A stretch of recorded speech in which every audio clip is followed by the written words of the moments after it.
Well, good morning and welcome, everyone. We're joined by Bishop Cynthia Fierro Harvey as we get set for another storm with a potential impact on Louisiana. Bishop Harvey, thank you so much for carving time out of your day to speak to us. Good morning. Good morning. Here we are again. We can't. I got several texts yesterday from colleagues saying you can't catch a break. No, but right now the latest forecast, at least for Louisiana, looks a little bit more promising. But I'm I'm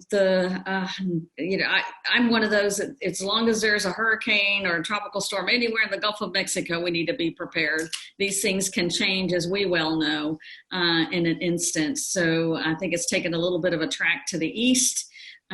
But still, things can change a lot in a little while, and it's a slow-moving storm. So I think we just still need to be prepared and not let our guard down at all. And, if it's not coming our direction, we know it's going another direction, and there will be other people impacted. So I just pray that it loses some strength and that we are ready again to help in any way that we can. But we're still recovering from Hurricane Laura, and it is still devastating. I think power's coming on very, very slowly into parts of Lake Charles, but the devastation is great. It is as bad as I've ever seen, and I've seen a lot of storms. And I also know there's a lot of the state that's impacted as well. So I'm excited that this coming Saturday we've got a work day in DeRidder. From 8:30 or so, no registration. Don't worry if you don't know how to operate a power saw or anything like that.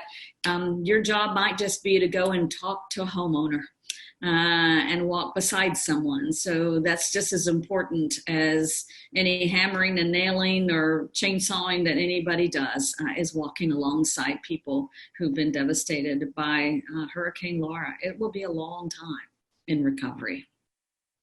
Bishop, I wanted to go back, if we could, to Hurricane or Tropical Storm Sally, soon to be Hurricane Sally, as it makes its way to Louisiana.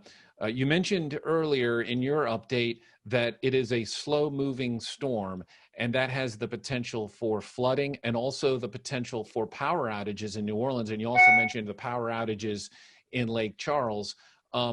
This is another time to continue to reiterate to folks to prepare for the potential flooding if you've ever flooded before, and also prepare for power outages if they may come as a result.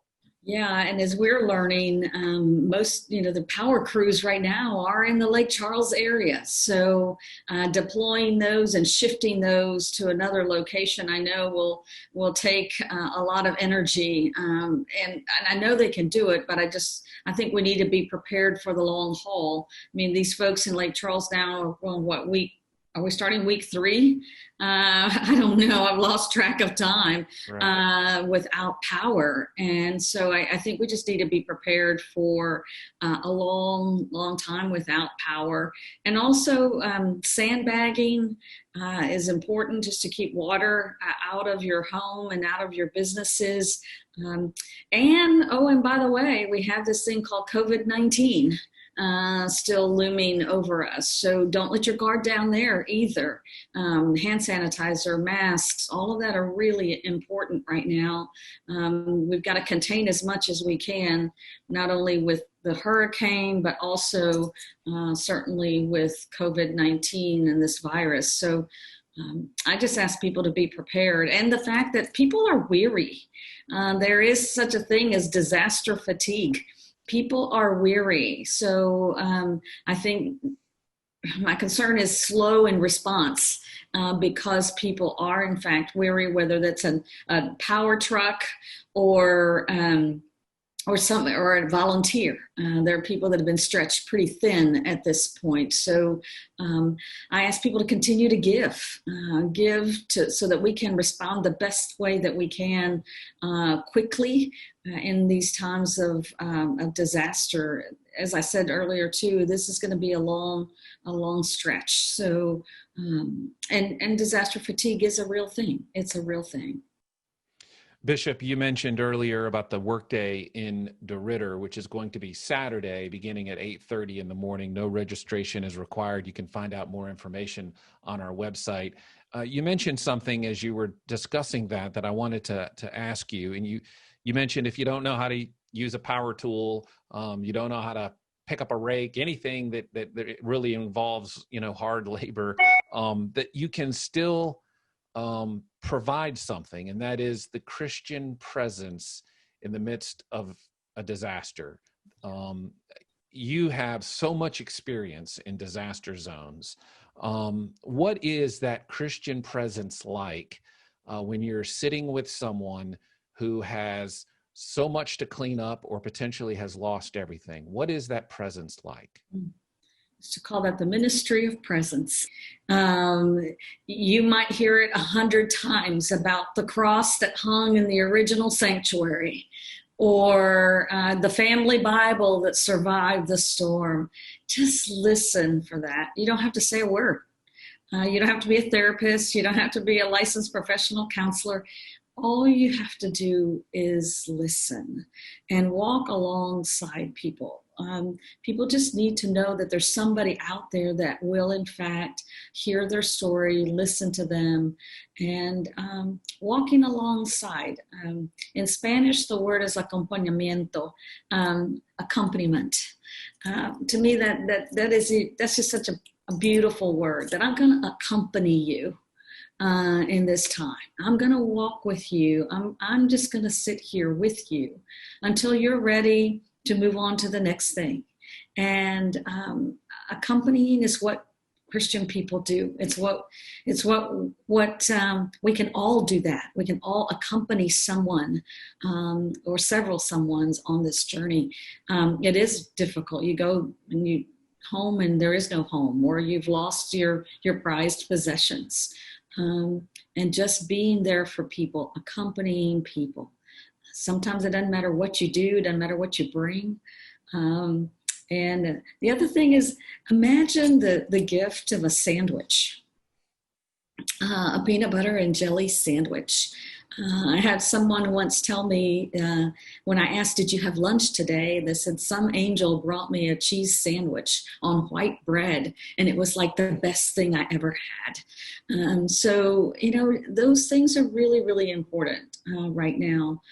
And if you go to these areas, I also ask you not to drain the area of resources. Become self-contained. Bring your own sandwich. If there is one gas station open in an area, gas up before you get there. Don't take the last bottle of water out of the refrigerator at the stop and go or whatever. Leave it for somebody else, and bring your own. Just come self-contained, and whatever resources, as limited as they might be in the areas where you're going, leave those for the people that are working there and for the people who are trying to live there. So I'm always, and don't be a sightseer. I know everybody wants to go see what the hurricane did. We don't need to be sightseeing in these areas either. If you go to help. And go in an organized fashion, go with an organized group. Showing up is sometimes, we create even more problems, more disasters when we just show up. So I'm glad that we're meeting in DeRidder. I think it's a wake-up call that says, yes, Lake Charles is awful, but there are other parts of the state that have also been impacted. Bishop Harvey, we by for more information regarding Sally and what's to come. In the meantime, we thank you very much for your time today. Well, thank you. I just hope we don't have to start through, what is it? We start through the Greek alphabet next or something if we run out of alphabet. So I just pray that the Gulf will cool and the storms will cease.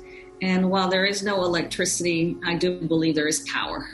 There is power in God's people. There is power in the stirring of the Holy Spirit. And that doesn't require electricity. It's already there. So I just pray that people will take advantage of that power that is within all of us to reach out and help one another.